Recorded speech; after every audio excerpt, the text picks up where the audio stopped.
The 1930s were a time of technological innovation, with new inventions such as the two-wheeled bicycle and Polaroid camera making their public debut to national acclaim. It was also a time of economic downturn, with the worldwide depression and poverty striking at home due to the crash of the stock market. And finally, political upheaval as new militant parties such as the Nazis in Germany and the Imperials in Japan began rising to power. In 1893, German engineer David Schwartz had developed the first flyable dirigible. By the 1920s and 30s, these lines of Zeppelins were used for speedy, luxurious travel across the Atlantic Ocean for businessmen in Europe. In addition to transportation, the Nazi Zeppelins were used to spread the influence of the Third Reich and show the world how advanced and powerful Germany was. Construction of the LZ-129 began in 1931, and upon being finished in 1936, was named after the late German president Paul von Hindenburg. This genius work of engineering was 804 feet long and 135 feet tall at its highest point, only slightly shorter than the infamous Titanic. The German Zeppelin provided not only the quickest transatlantic flights available, but unrivaled comfort and luxury. Nazi leaders flew the Zeppelin over German cities to drop propaganda pamphlets and regime posters. American and European businessmen used them for quick turnaround flights between Europe and America rather than the long, uncomfortable flights that airplanes of the time guaranteed. The Hindenburg boasted a baby grand piano, windows to view the scenery, and even a smoking lounge. After 62 successful flights, the Hindenburg launched from Frankfurt, Germany on May 3, 1937 to carry passengers across the Atlantic to Lakehurst, New Jersey. On board was Captain Max Pruss, who had plenty of experience with Zeppelins, having worked as an elevator man on one, watch officer on another, and had already pioneered 4 successful Hindenburg flights. 3 days later, on May 6, 1937, the Hindenburg was ready to land at Lakehurst, but a storm forced them to circle the landing area for nearly an hour for landing conditions to clear. However, as the Zeppelin made its final approach, disaster struck.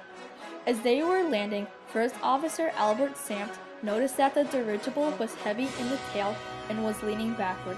In order to compensate for high winds and to complete the turn used to land the blimp, Samt valved hydrogen along the ship and into the stern to level the ship.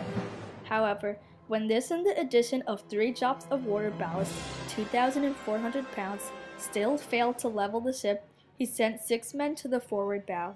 In the bridges, Captain Max Pruss decided to turn into the wind to land. As they descended, somewhere a spark broke out. Flames quickly raced from chamber to chamber, all of them igniting into an inferno of heat and explosions. Passengers and crew members rushed to fling themselves out of the windows, while the landing crew scrambled away from the falling mass of steel. After recovering their wits, the crew sprinted back to help wounded survivors. Screams of anguish and agony were heard over the crumbling of the steel infrastructure of the huge Zeppelin. In only 32 seconds, the pride of German engineering had burned away to smoldering ruins. Family and friends cried for loved ones as they were carted away with devastating injuries.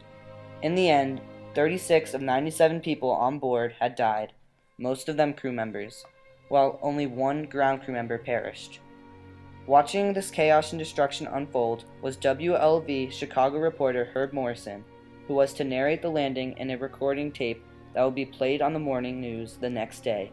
Here is their recording of that horrific landing. And it's been taken a hold up down on the field by a number of men. The back motors of the ship are just holding it just enough to keep it. It burst into flames. Wait, get it started. It's frightening, terrible. Oh my, get out of the way, please. It's bursting into flames and it's falling on the morning baths and all the folks between us. This is terrible. This is one of the worst catastrophes in the world. Oh, it's so oh 400 or 500 feet into the sky. It's a terrific crash, ladies and gentlemen. The smoke and the flames now, and the frame is crashing to the ground, not quite to the mooring mast. All the humanity and all the passengers screaming around me. I told you. I can't talk to people.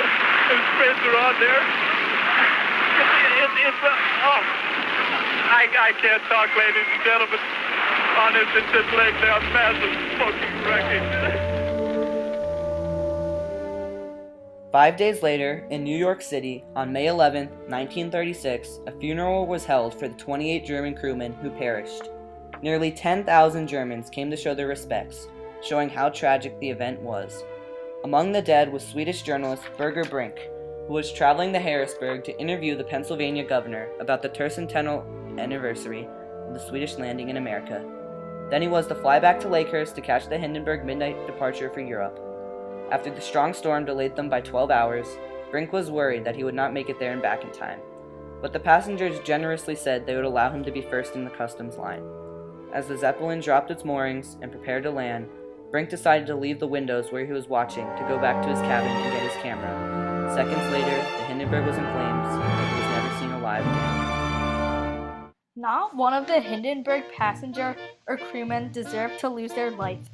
It was the German engineers and Zeppelin company's responsibility to create and establish emergency routine or exit in case of disaster, which could have prevented the chaos that ensued as the fire spread.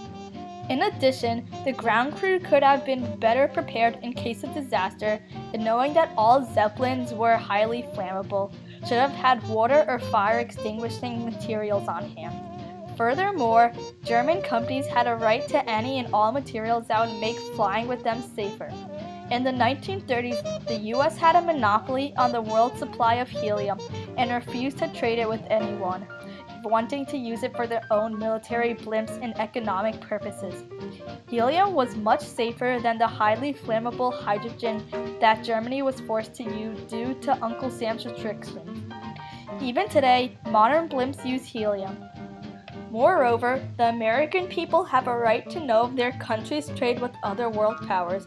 They have a right to protest any decisions the government makes that may put any citizens of any nation at risk. Going along with American citizens' right to information, ineffective news practices often delayed the speed at which people found out about stories and disasters. Imagine being a relative of a passenger lost or injured on the Hindenburg. They certainly would want to know if they were in the hospital immediately so they could visit with them and console them. After Herb Morrison's covering didn't even make live radio, their entire public information industry was transformed, and more broadcasts became live, improving American life. In the end, the Hindenburg disaster spurred many safety changes and commercial changes, revealed America's monopoly on the world's helium supply, and made the flow of information faster and more efficient.